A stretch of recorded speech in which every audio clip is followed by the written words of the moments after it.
Hello guys, welcome to my channel Spidey Blogs. आज हमारे साथ हैं कनिका, जो कि अपना इंटरव्यू एक्सपीरियंस शेयर करने वाली हैं टिस के एमए एमएससी प्रोग्राम के लिए। So Kanika, hi Hi everyone, and how are you?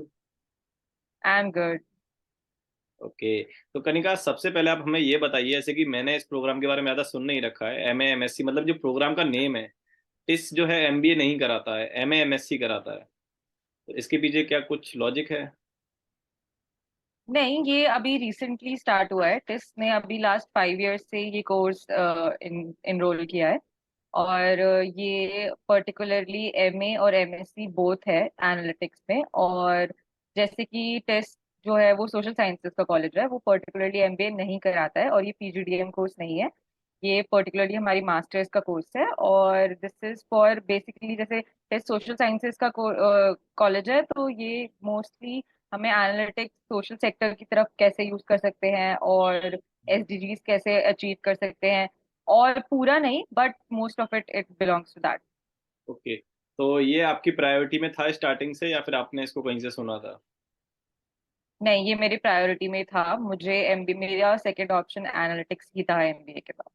Okay, तो इसके अंदर जो आप बता रहे हो, जो स्पेशलाइजेशन है, वो मिलेगी आपको बिजनेस एनालिटिक्स की, राइट?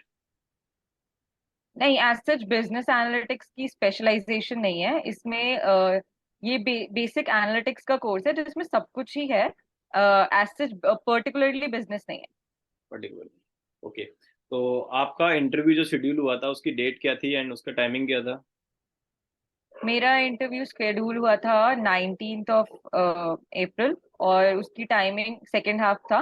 तो 2 बजे के बाद वो कभी भी हो सकता है, तो मेरा 4 बजे 4 o'clock हुआ था ये start. 19 April. Yes, 19th of April.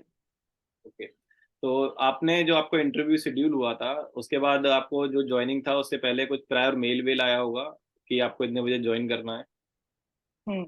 तो हम लोगों को इंटरव्यू से पहले एक डैफ होता है, डिटेल्ड एप्लीकेशन फॉर्म। वो हम्म। फिल करना होता है और उसकी लास्ट डेट 11th अप्रैल थी।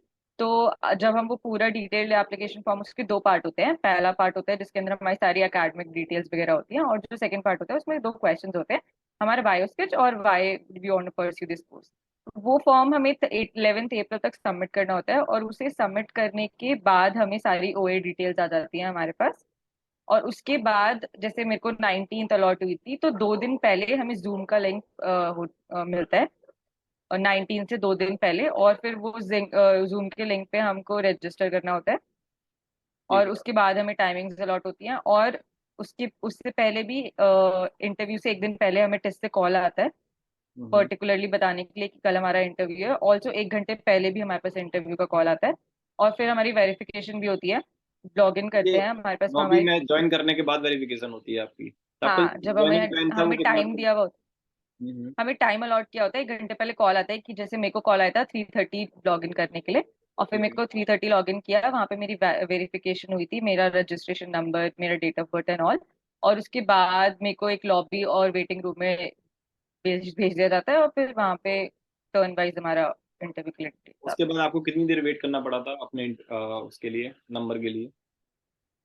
मैंने अराउंड 40 मिनट्स वेट किया था। मेरे से पहले दो स्टूडेंट्स और थे, आई वॉज थर्ड। तो मतलब आपसे पहले दो लोगों को 40 मिनट्स लग गए थे इंटरव्यू कंप्लीट करने के लिए? हाँ, एक बच्चे का इंटरव्यू मिनिमम 20 मिनट्स और मैक्सिमम 30 to 35 मिनट्स तक हो सकता है।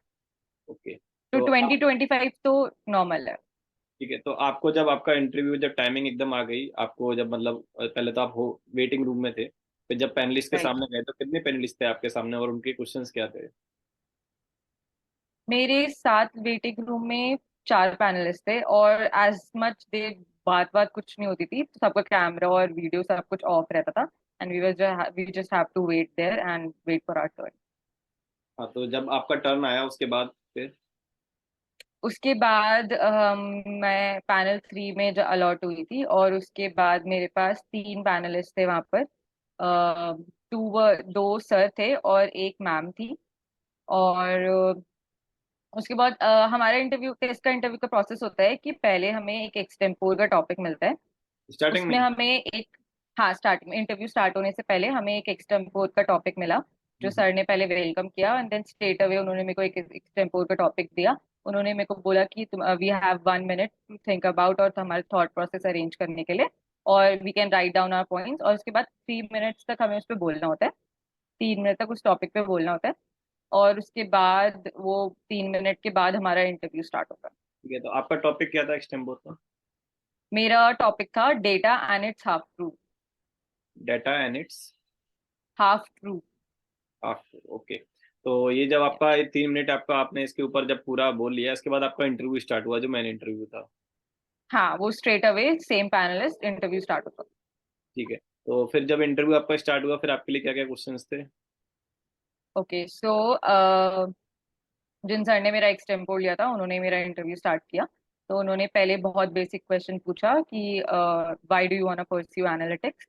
उसके बाद जो भी आंसर था, जो भी मैंने आंसर किया, उसके फॉलो अप क्वेश्चंस बनते गए कि मैंने एक कोर्स में एनरोल किया था, तो फिर उसके बेसिस पे उन्होंने मेरे को बेसिक एक्सेल के टूल्स वगैरह के बारे में क्वेश्चन करा कि वो टूल्स क्या क्या होते हैं। जैसे मेरे से वी लुकअप के बारे में पूछा था, फिर उन्होंने मुझसे प्रैक्टिकल यूज के बारे में पूछा कि उसका कहाँ हम प्रैक्टिकली यूज कर सकते हैं, ये सब करके क्वेश्चन उन्होंने पूछे। और उसके बाद उन्होंने दूसरे पैनलिस्ट के पास मुझे शिफ्ट कर दिया, और फिर उन्होंने मुझसे बेसिकली पूछा कि मेरे बैकग्राउंड के बारे में, मेरे बैचलर से रिलेटेड क्वेश्चंस थे। तो ही आस्क्ड मी कि you had one subject analytical chemistry, जो मैंने मेंशन किया था अपने डैप में। तो फिर उन्होंने उससे रिलेटेड क्वेश्चंस पूछे मुझे कि पीएच ऑफ सॉइल क्या होता है, sampling, for example how do you select a perfect sample, or what will happen if I select the wrong sample, and questions related to that, or then the basic knowledge of statistics. तो that also I have mentioned in my draft। तो उन्होंने मुझसे पूछा कि do you know about mean median mode. तो okay. मेरे पूरे, हाँ, तो 5 2 questions were totally related to mean median and mode। where do we use mean median and mode, what is the difference between mean and median। so these are the all types of questions। so basic stats बहुत important है analytics में, no matter आपका background क्या है, basic starts के questions होते ही होते हैं। तो मुझसे भी वही क्वेश्चंस पूछे गए आपने थे। बोला मीन मीडियन मोड से आपसे 5 to 10 क्वेश्चंस पूछे गए, तो जैसे यस। क्वेश्चंस पूछे उन्होंने मीन मीडियन मोड से? Sorry, can't hear you. जैसे मीन मीडियन मोड के जो उन्होंने डिटेल्ड क्वेश्चंस आपसे पूछे, तो क्या क्या हाँ, क्वेश्चंस पूछे उन्होंने? तो फॉर एग्जाम्पल उन्होंने पीएच ऑफ सॉइल का क्या कहते हैं, मेरा जो पीएच ऑफ सॉइल का वो था, उन्होंने वो ही पकड़ लिया था पूरा। उन्होंने मुझे एग्जाम्पल दिया, अगर मेरे पास दो डेटा है, एक एसिडिक है और एक बेसिक है, तो हम्म। उन्होंने मुझे स्ट्रेट अवे क्वेश्चन पूछ लिया कि इस पे तुम मीन यूज करोगे क्या मीडियन यूज करोगे, you don't have any data, बस मुझे यही जानना है। तो ये सब क्वेश्चंस थे। उन्होंने पूछा कि डिफरेंट ग्राफ्स के बारे में पता है कि नहीं पता है। अगर मेरे पास 5 पॉइंट्स है, फॉर एग्जाम्पल 3 एसिडिक हैं 2 बेसिक हैं, तो मैं उसे ग्राफ में कैसे प्लॉट करूंगी।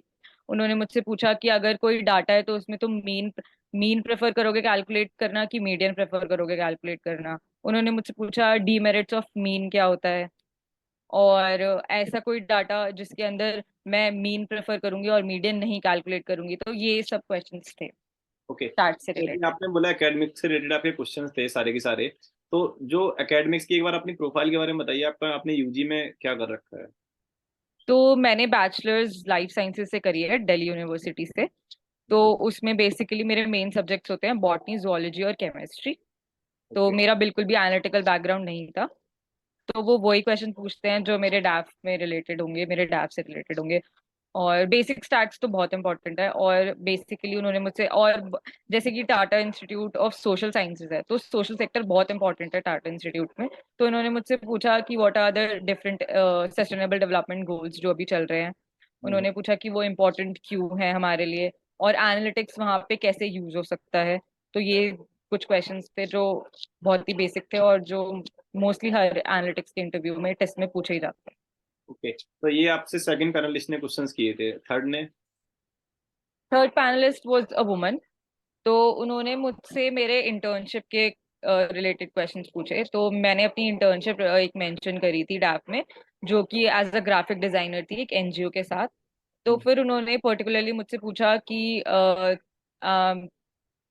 ग्राफिक डिजाइनर, तो जो तुमने एनजीओ के साथ में करा था 3 महीने का कोर्स, तो 3 महीने की इंटर्नशिप, तो उसमें कौन से सॉफ्टवेयर यूज करे थे पोस्टर्स बनाने के लिए, और तुमने उनका सोशल मीडिया हैंडल क्या कहते हैं यू मेंटेन किया था कि नहीं किया था। उन्होंने मुझसे पूछा कि अगर तुम उनके सोशल मीडिया हैंडल में कुछ भी पोस्ट कर रहे हो तो वर यू यूजिंग हैशटैग्स, और अगर हैशटैग्स यूज कर रहे थे तो कौन से हैशटैग्स यूज कर रहे थे, वो हैशटैग्स किस काम के आते हैं, और हैशटैग्स क्यों यूज करते हैं हम। और उन्होंने मुझसे पूछा कि when you involve with the NGO, तो उन्होंने पूछा कि तुम्हारे तुम्हारे ग्रुप में ऐसा डिस्कशन होता था कि जो हमारा एनजीओ फोकस्ड है जिस ऑडियंस को रिलेटेड या फिर जिस सोसाइटी को रिलेटेड, तो उसको टारगेट कैसे करना है, ऐसा डिस्कशन होता था, या फिर you only get the date कि मुझे इस डेट पर इतना ये पोस्टर चाहिए, और एज सच कैसे कैसे डिस्कशंस होते थे, ये इसके सब मतलब उन्होंने पूछा। बेसिकली वो यही देखना चाह रहे थे आपने इंटर्नशिप में कितना इन्वॉल्वमेंट अपना रखा, आपने कुछ यस सीखा भी है एग्जैक्टली। कि नहीं, कि बस हवा हवा में इंटर्नशिप कंप्लीट हो गई है आपकी। यस, और फिर उन्होंने और बहुत सारे क्वेश्चंस पूछे थे। उन्होंने पूछा कि सस्टेनेबल डेवलपमेंट गोल के बारे में, जैसे पिछले सर ने मेंशन किया था, तो उसमें एक और गोल होता है जेंडर इक्वालिटी के लिए, तो हम्म। उसके बारे में क्या बोलना है। तो मैंने मेंशन किया था वो जो भी इनइक्वालिटीज वुमेन से रिलेटेड होती हैं ये वो करके। देन शी आस्क्ड मी कि मुझे ऐसे वुमेन के एंटरप्रेन्योर के एग्जांपल्स बताइए जो अभी इंडिया में बहुत फेमस हैं। तो मैंने मेंशन करे थे नमिता थापड़, विनीता, शुगर की सीईओ, और आई आल्सो मेंशन गजल। तो शी वाज वेरी कॉमन की ये तो उन्होंने बोलते ही सुन लिया, समझ गया कि yes Kanika you like Shark Tank, I know. तो मैंने बोला yes these are all from Shark Tank and all. तो उन्होंने मुझसे शार्क टैंक से इंस्पायर्ड स्टोरीज भी पूछी कि कौन सी वुमेन थी जो एंटरप्रेन्योर में आई थी and you got inspired from her, तो उसकी स्टोरीज दे आस्क्ड मी। और उसके बाद उन्होंने पूछा अपार्ट फ्रॉम शार्क टैंक मुझे एक और एंटरप्रेन्योर का एग्जांपल दो, तो it's were all basically related to women entrepreneurship. Okay. तो ये जो तीनों पैनलिस्ट के आपके क्वेश्चंस थे, इसके अलावा आपसे कोई करंट अफेयर से रिलेटेड कोई क्वेश्चंस पूछे या फिर कोई बिजनेस से रिलेटेड, फॉर एग्जांपल कि अभी कंपनीज में ऐसे कि स्कैम स्कैम से रिलेटेड कोई क्वेश्चन हो, या फिर हम जो अडानी और हिंडनबर्ग कंट्रोवर्सी थी उससे रिलेटेड कोई क्वेश्चन हो आपके लिए? नहीं नहीं, बिजनेस से रिलेटेड क्वेश्चंस नहीं थे, बट करंट अफेयर से रिलेटेड क्वेश्चन था। जैसे सस्टेनेबल डेवलपमेंट गोल्स अभी करंट इशू में चल रहा है, तो उन्होंने पूछा था कि इंडिया की रैंकिंग क्या है उसमें। तो ये एक क्वेश्चन था जो करंट अफेयर से रिलेटेड था, और कोई क्वेश्चन नहीं था। और कोई क्वेश्चंस नहीं थे? तो ये जो जितने ये सारे के सारे क्वेश्चंस कंप्लीट हो गए, राइट? इतने ही सारे क्वेश्चंस यस, पूछे तो इनको यही तो सब। कितना टाइम लगा सारा कंप्लीट होने के लिए? मेरा पूरा इंटरव्यू 30 to 35 मिनट्स चला था। 30 to 35 मिनट्स काफी ज्यादा हो गया। यस, तो ये इसमें पूरा जो और इंटरव्यू में जब आपसे क्वेश्चंस पूछे जा रहे थे, तो आपके लिए आपको एक प्रॉपर स्पेस दिया जा रहा था आंसर देने के लिए, या फिर आपसे फास्ट पेसिंग में चल रहा था सारा? नहीं नहीं, test interview is very very generous, very kind panellist होते हैं। They gave you enough time to think, to structure your thoughts, और अच्छे से टाइम देते हैं, दे डिडंट हरी। और उसके बाद वो बहुत अच्छा टाइम देते हैं कि and if you tell them कि मेरे को थोड़ा टाइम चाहिए, तो दे विल लाइक कि it's okay, take your time, अच्छे से आंसर करो, और वो कभी भी जल्दबाजी नहीं करते हैं। They very kind to the candidate. Okay. तो ये जब आपका पूरा का पूरा इंटरव्यू प्रोसेस कंप्लीट हो गया 35 मिनट्स के बाद, इसके बाद आगे भी कुछ प्रोसीजर रहता है या बस एग्जिट? नहीं नहीं, उसके बाद just we just have to leave the room and then the interview got stop. ये आपका फर्स्ट इंटरव्यू था या इससे पहले भी आप इंटरव्यू दे चुके हो? ये मेरा सेकंड इंटरव्यू था। मैंने एक इंटरव्यू निफ्ट के लिए भी दिया है, masters in fashion management. Okay, तो आपका सेकंड था तो इतना नर्वस भी नहीं रहे होगे आप इस इंटरव्यू के लिए तो? नहीं, एक्चुअली आई वाज नर्वस क्योंकि जो मास्टर्स इन फैशन मैनेजमेंट का मेरा इंटरव्यू था वो हार्डली 3 to 4 मिनट्स का था, and this was just 10 times to that, तो थोड़ा नर्वस तो था। वो 3 से 4 मिनट चला आपका, और ये yes, 30 to 35 minutes. 35 minutes, yes, into 10। 10। Okay. तो या अंदर जब आपका इंटरव्यू चल रहा होगा तो आप भी सोच रहे होगे यार बहुत देर से चल रहा है, कब खत्म होगा? नहीं, ऐसा नहीं लग रहा था। जो when I was talking to the panelist, third panelist specially, तो it was a very nice discussion and it was a very nice experience for myself. मेरे को बिल्कुल भी ऐसा नहीं लगा कि आधा घंटा हो गया है। It was a very nice experience. Okay, तो फिर ओवरऑल आप इस इंटरव्यू को कैसा देखते हो? मतलब अभी आप अपने हिसाब से, अगर आपके पर्सपेक्टिव से देखें कि अच्छा गया, बहुत अच्छा गया, या फिर एवरेज? नहीं, बहुत अच्छा तो नहीं गया क्योंकि all the start related questions, वैसे तो वो बेसिक क्वेश्चंस थे बट वो काफी ज्यादा ही क्वेश्चंस हो गए थे।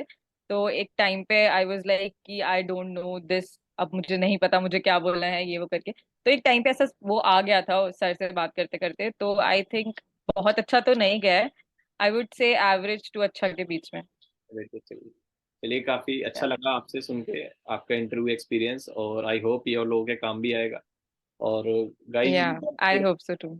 या तो गाइज ये था पूरा की पूरा इंटरव्यू एक्सपीरियंस कनका का टेस्ट का जो एमएमएससी प्रोग्राम होता है उसके लिए। ऐसी और इन्फॉर्मेटिव वीडियोज के लिए गाइज हमारे चैनल को सब्सक्राइब कर लीजिए। वीडियो अगर इन्फॉर्मेटिव लगे तो लाइक एंड शेयर कीजिए।